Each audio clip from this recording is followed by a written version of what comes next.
Admission सुरू होते त्याच्या आत लागू करा बरं का.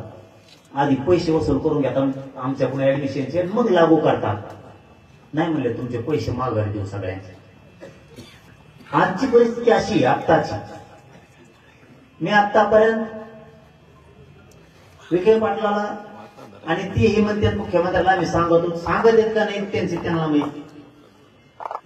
लाड साहेबाला पण सांगितलं आतापर्यंत असं असं होतंय.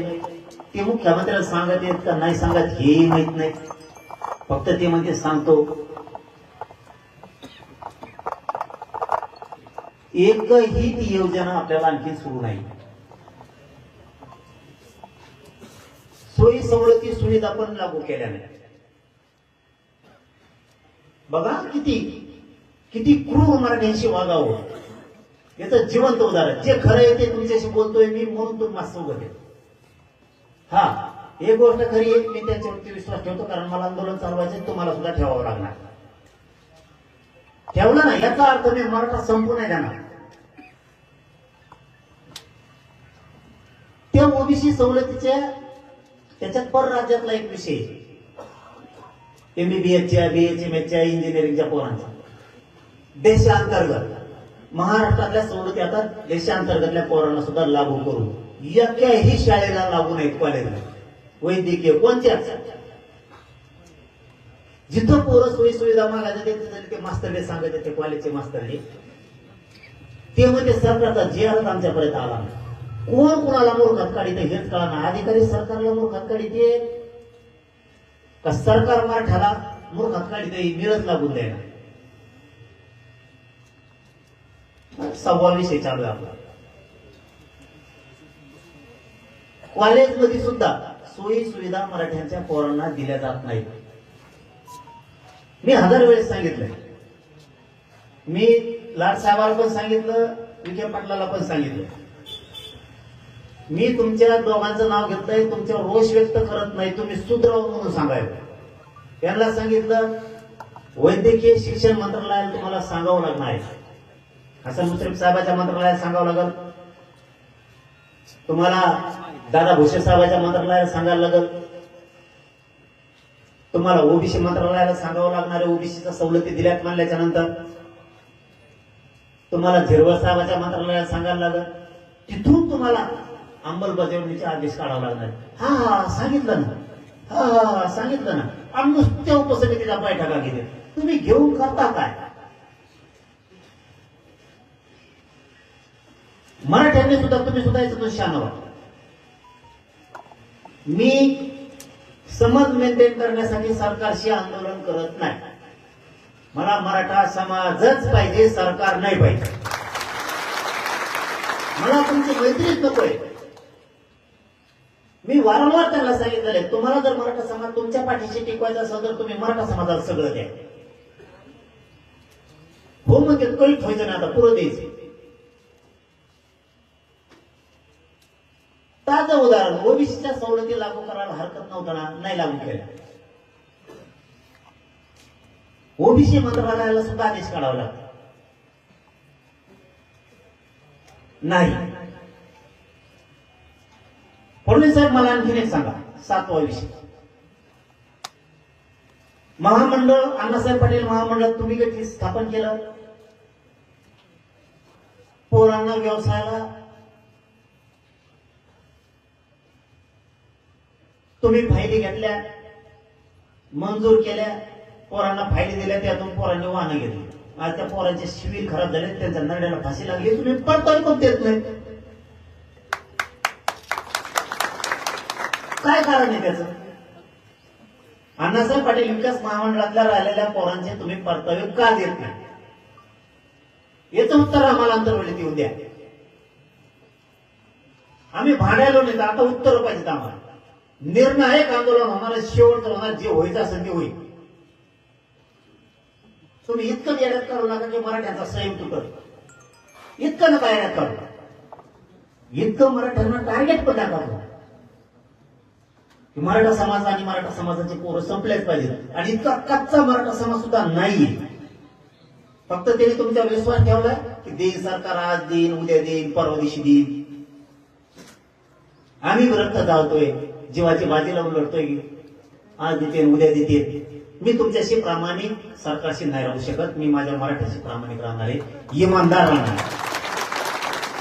मी आता ह्या महिन्याच्या आत एकही मागणी ठेवणार नाही मराठीची, नाही तर जे व्हायचं असेल ते होईल, त्याला माझा नावे लागेल. तुम्ही आमचा हक्काच असून देत नाहीये. 8वा विषय, सारथीच्या योजना बंद करीत आणल्या. कागदावर आणतात ही सुरू आहे. पोराला विचारलं का पोरं म्हणतात नाही.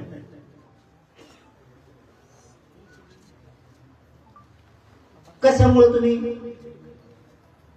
तिथल्या योजना बंद केल्या? आता सोक्षमोक्ष होणार आहे. मराठ्यांनी समजून घ्या, आता सोक्षमोक्ष होणार आहे. सोक्षमोक्ष असं होणार आहे आता, ते पण सांगतो तुम्हाला कसं होणार आहे. सरकारचा मराठ्यांचा सोक्षमोक्ष समोरासमोर होणार, भांडून नाही, समोरासमोर प्रश्नाची उत्तर देऊ.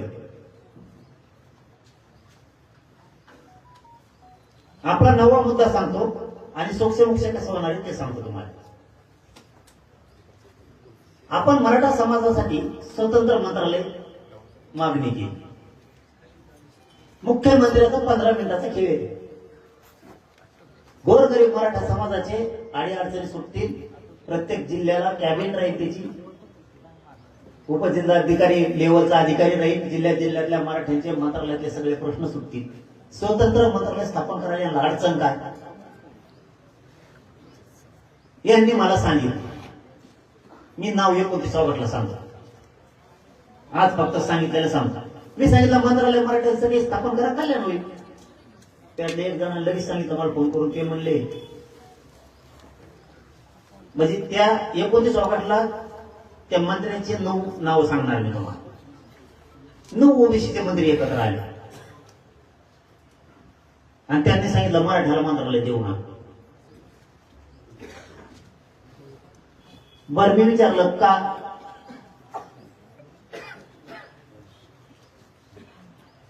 कारण सांगा म्हणलं. बाबा नको मराठ्याला मंत्रालय, कारण सांगा.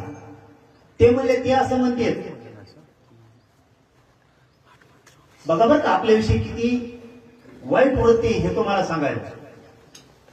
म्हणून मराठ्यांना सांगत असतो, वेळेप्रसंगी पक्षाकडून राहा, पण 1 नंबरला जात ठेवी जा. आधी जात मग पक्ष. नुसतं वाटलं होतं समाज संपवते. समाजाचे लेकर जर अधिकारी झाले नाही ना तर आपल्याला किंमत राहणार नाही कोणाला. अधिकार आपल्या लेकराच्या हातात येऊ द्या, आपल्या पोरांच्या हातात अधिकार येऊ द्या. सह्या करायला ताण नाही, सरकार कोणाचं असू द्या. अधिकारी जर झाला सही करायच्या हातात त्याच्याला. तुम्ही ते डोक्यात नाही ठेवत. तुम्ही 5 वर्षाचं पद घ्यायचं बघता, सरपंच, पुढं मेंबर, मग होतो का आपण नोकऱ्यात कोतवाल, पुढं काही IPS IAS दर्जाचे क्लास 1 क्लास 4 चे अधिकारी मग त्यांचे होते तुमच्या चुकीमुळे. तुम्ही काय मला पक्ष म्हणता, पक्षाच्या पुढे जाता येत नाही बाबा, पक्षाचे आदेश आहेत. अरे मराठ्यांचा आदेश असला पाहिजे सगळ्या पक्षाला, मराठ्यांचा.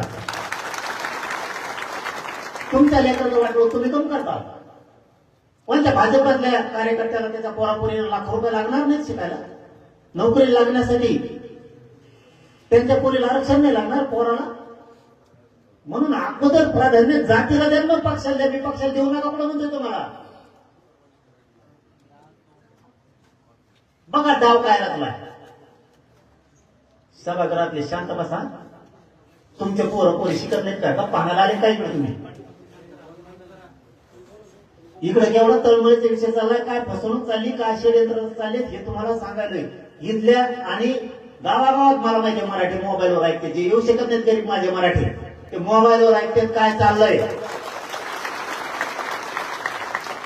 आणि ते वाघासारखे तुटूनच येणार 29 ऑगस्टला. त्यामुळे इथल्याला तरी काय चाललंय ऐकायला मिळालं पाहिजे. ते शांत चित्त नाही तर तिकडे शेतात घरात आपले बाकीचे मराठी. ठीक आहे, ते गरीब असल्यामुळे एखाद्या दिवस आपल्याला नाही येऊ शकत, पण वेळेवर सभेला, मोर्चाला आणि आंदोलनाच्या टायमाला ते कायम येते. रोज ते नाही येऊ शकत, गरीब आहे त्यांच्यावर नाही येत 10-5 रुपये. काय षडयंत्र चाललंय? 9 मंत्र्यांनी सांगितलं, म्हणलं ठीक आहे, नाही म्हणतात नका देऊ, पण कारण सांगा. कारण काय सांगितलं मराठी माहितीये का? कारण सांगितलं, म्हणले मराठा उपसमिती आहे ना मंत्रिमंडळाची. अच्छा म्हणलं ठीक आहे. त्याचे अध्यक्ष म्हणले विखे पाटील साहेब. ठीक आहे म्हणलं, काय अर्थ नाही. मराठ्यांना उपसमिती म्हणून आरक्षण नाही, मंत्रालय नाही द्यायचं, तर मग एक काम करा, माझ्या एका प्रश्नाचं उत्तर द्या, मराठ्यांना सुद्धा मंत्रालय नको. ओबीसीला राज्य मंत्रिमंडळाच्या उपसमिती आहे का नाही, त्याचे अध्यक्ष बावनकुळे साहेब, मंत्रिमंडळाच्या उपसमितीचे अध्यक्ष बावनकुळे साहेब. मग ओबीसीला मंत्रालयाची काय गरज, त्याचा मंत्री आपण सावे.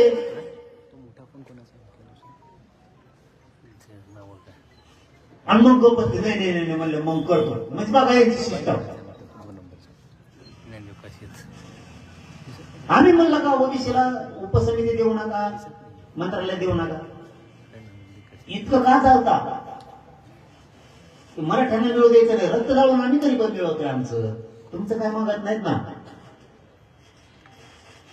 इतकी वाईट प्रक्रिया चालवली यांनी.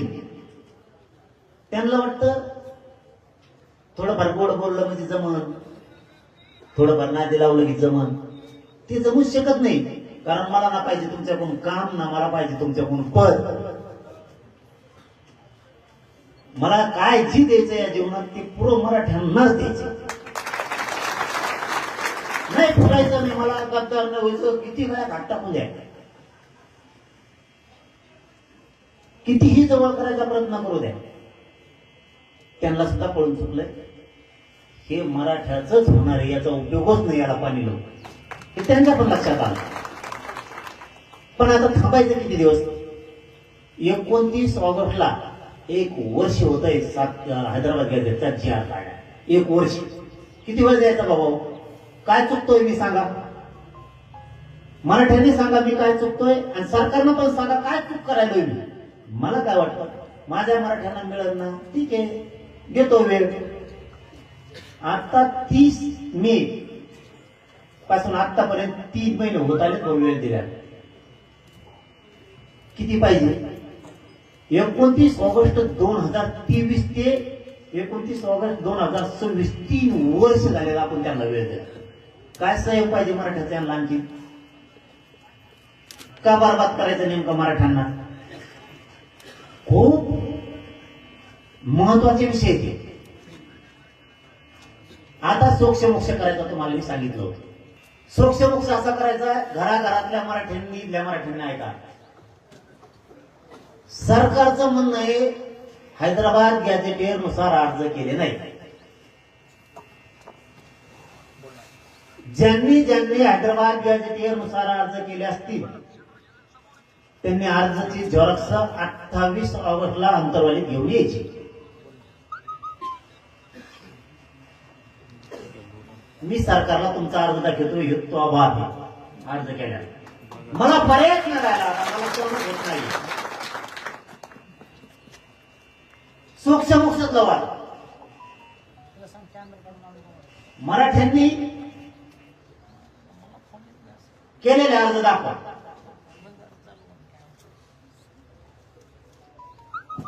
जिथं बसून मंत्र्याकडून जागेवर पूर्ण सोडून घेऊन निर्णायक आंदोलन त्याला म्हणतात, जागेवर पकडा.